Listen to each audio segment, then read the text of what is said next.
ஹிந்து முரசு நேயர்கள் அனைவருக்கும் வணக்கம். நம்ம ஊர்ல இருக்கக்கூடிய எத்தனையோ சிவன் கோயில்கள் பற்றி கேள்விப்பட்டிருப்போம். ஆனா இறைவனே நேர்ல வந்து பக்தர்களின் பசியை போக்கிய இடம் உங்களுக்கு தெரியுமா? அது மட்டும் இல்லாம இங்க இருக்கக்கூடிய சிவன் மேல தழும்புகள் இருக்கு அப்படிங்கறத உங்களால நம்ப முடியுதா? வாங்க இன்னைக்கு 276 திருத்தலங்கள் என்ற வரிசையில 3வது திருத்தலமான திருநெல்வாயில் பற்றி பார்க்கலாம். இன்னைக்கு இந்த ஊரை சிவபுரி அப்படின்னு அழைக்கிறாங்க. சிதம்பரம் நடராஜர் வீற்றிருக்கக்கூடிய ஊருக்கு அருகிலேயே இந்த சிவபுரி திருநெல்வாயில் நாதர் கோவில் அமைஞ்சிருக்குது. இந்த திருநெல்வாயில் அப்படிங்கிற பேர் எப்படி வந்தது அப்படின்னா, சிதம்பரம் அப்படின்னாலே தில்லை மரங்கள் அடர்ந்த காடு அப்படிங்கிறது நமக்கு தெரியும். அப்போ அந்த அடர்ந்த காட்டு வழியாக நம்ம போகிறது அப்படின்னு தான் கேள்விப்பட்டிருப்போம். ஆனால் இங்கே வந்து பச்சை பசேல் என்று நெல் வயல்கள் சூழ இந்த வாயிலே நம்ம போய் சென்று அடையலாம் அப்படிங்கிறதுனால தான் இந்த ஊருக்கு திருநெல்வாயில் அப்படின்னு பேர் வந்தது. இங்கே இருக்கிற மூலவருடைய பெயர் உச்சிநாதர், தாயார் கருணாம்பிகை. இங்கே இருக்க கருவறைக்குள்ள நம்ம உற்று பார்த்தோம்னா அந்த மூலவரோட மேல் பகுதியில் வந்து தழும்புகள் இருக்குது. இந்த தழும்புகள் எப்படி வந்தது?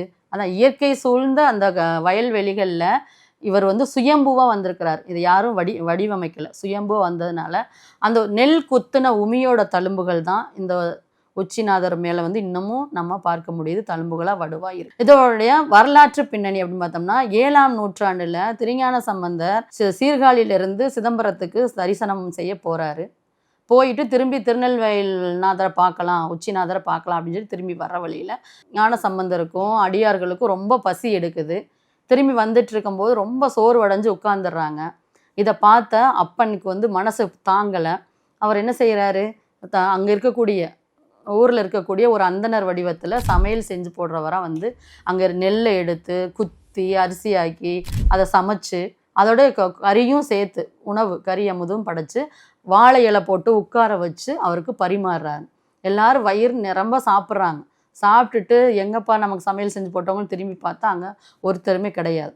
அப்போ தெரிஞ்சிருச்சு, நமக்கு இங்கே வந்தது சாக்ஷாத் பரமேஸ்வரன் தான், நம்மளுடைய பசியை வந்து போக்குறதுக்காக அந்தனர் வடிவில் வந்திருக்கிறார் அப்படிங்கிற விஷயம் புரிஞ்சுதான் அவர் வந்து இந்த பாடலை பாடுறார். நலங்கொள் கொள்கையர் நான்மறை என்ற தேவார பாடலை அவர் பாடுறார். அந்த பாடிட்டு அந்த உச்சி காலத்தில் அவர் வந்ததுனால அந்த சாமி வந்து நமக்கு அருள் கொடுத்ததுனால அந்த திருநெல்வாயில் நாதருக்கு உச்சிநாதர் என்ற பெயர் வருது. இறைவன் வந்து பொதுவாக எந்த சிவன் கோயிலுக்கு போனாலும் நம்ம சாயந்தர நேரத்தில் இல்லைன்னா வந்து பிரதோஷ நேரத்தில் போவோம். ஆனால் இங்கே உள்ள சிவனை வந்து நம்ம மத்தியான நேரத்தில் உச்சி கால பொழுதில் வழிபடலாம். உச்சிக்காலநாதரை நம்ம வழிபடுறதுனால என்னென்னா, நம்ம யாருக்கெல்லாம் வாழ்க்கையில் ரொம்ப வறுமை இருக்கோ, ரொம்ப கஷ்டப்படுறாங்களோ, நம்மளுடைய பரம்பரைக்கே உணவு தட்டுப்பாடு வராது அப்படின்னு சொல்கிறாங்க.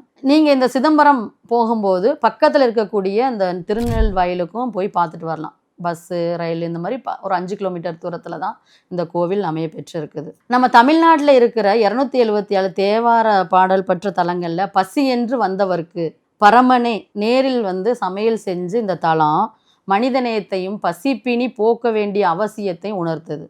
நன்றி.